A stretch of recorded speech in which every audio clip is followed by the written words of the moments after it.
Video பார்க்குற எல்லாருக்கும் வணக்கம். ஃபஸ்ட் டைமாக சேனலுக்கு வந்துருக்கோங்க, மறக்காமல் சப்ஸ்கிரைப் பண்ணிக்கோங்க, பெல் ஐக்கானை கிளிக் பண்ணி வச்சுக்கோங்க.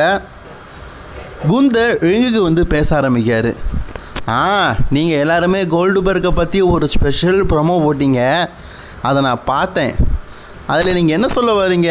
கோல்டுபர்க் யாராலையுமே வீழ்த்த முடியாது, அவன் ஒரு அசுரன், அவன் ஒரு மிகப்பெரிய ஆள் அப்படிங்கிறத சொல்ல வரீங்களா?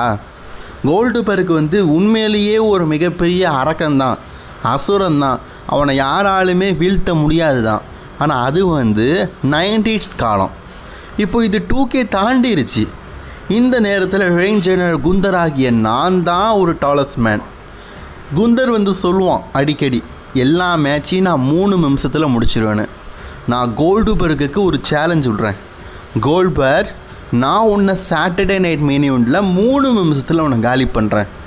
3 நிமிஷத்தில் நான் உன்னை தோக்கடிக்கிறேன்.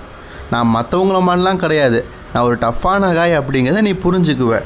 சரி, கோல்டுபர்கை வீழ்த்தினதுக்கப்புறமா யாரு கூட நான் அடுத்ததாக மோதுவேன், யாராவது இருக்கிறீங்களா அப்படின்னு கேட்கும்போது அந்த இடத்துக்கு செத் ஃப்ரீக்கிங் ரோலன்ஸ் வராரு. செத் ரோலன்ஸுடைய மணி இன் தி பேங்க் கலராக பாருங்களேன், டோட்டலி சேஞ்ச் ஆகிருக்குது. இப்போ ரிங்குக்கு வந்த உடனே பார்த்தீங்கன்னா குந்தரை பார்த்து, குந்தர் அடுத்தது ஆப்போனண்ட் யாருன்னு கேட்குறேன், நான் அடுத்த சாம்பியன் யார் அப்படிங்கிறத கேட்குறேன். என்கிட்ட இருக்கிற மணி இன் தி பேங்கை உனக்கு நல்லாவே தெரியும். நான் நைட் ஆஃப் சாம்பியனில் கேஷிங் செய்ததுக்கு முயற்சி பண்ணேன் ஜான்சனாக்கு எதிராக. பட் ஆனால் அது தோல்வியை தான் அடைஞ்சது. தோல்வி அடைஞ்சது அப்படிங்கிறத காட்டிலும் என்கிட்ட இருக்கிற மணி இன் தி பேங்கை நான் இன்னும் கேஷிங் செய்யலை அப்படின்னு தான் சொல்லணும். என் மணி இன் தி பேங்கை மேபி கோல்டுபர்க்கை வீழ்த்தினதுக்கப்புறமா குந்தருக்கு அகெயின்ஸ்டாக நான் டிஃபெண்ட் பண்ணலாம். எனக்கு ஒரு நல்ல கான்ஃபிடென்ட் இருக்குது. குந்தர், நீ கோல்டுபர்க்கை வீழ்த்திடுவ, கோல்டுபர்க்கை வீழ்த்தி உன்னுடைய திறமையை மக்கள் மத்தியில் காட்டுவேன்னு. ஆனால் அப்படி காட்டுற நேரத்தில் நான் ஹெவி வெயிட் சாம்பியனாக இருப்பேன். ரோமன் ரெயின்ஸு, சிஎம் பங்கு இவங்கெல்லாம் எப்படி டைட்டில் பக்கம் வர முடியாமல் தவிச்சிட்டு இருக்கானுங்களோ அந்த மாதிரிலாம் நான் இருக்க மாட்டேன்.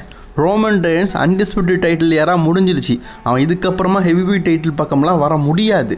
அண்ட் சிஎம் பங் வந்ததுலேருந்து முயற்சி பண்ணுறான், அதுவும் நடக்காது. இந்த விஸ்னரியால் மட்டுமே அடுத்த கட்டமாக ஹெவி வெயிட் சாம்பியன் ஆக முடியும். நான் தான் அடுத்த வேர்ல்டு ஹெவி வெயிட் சாம்பியன். அதுக்கான மணி இன் தி பேங்க் என்கிட்ட இருக்குது.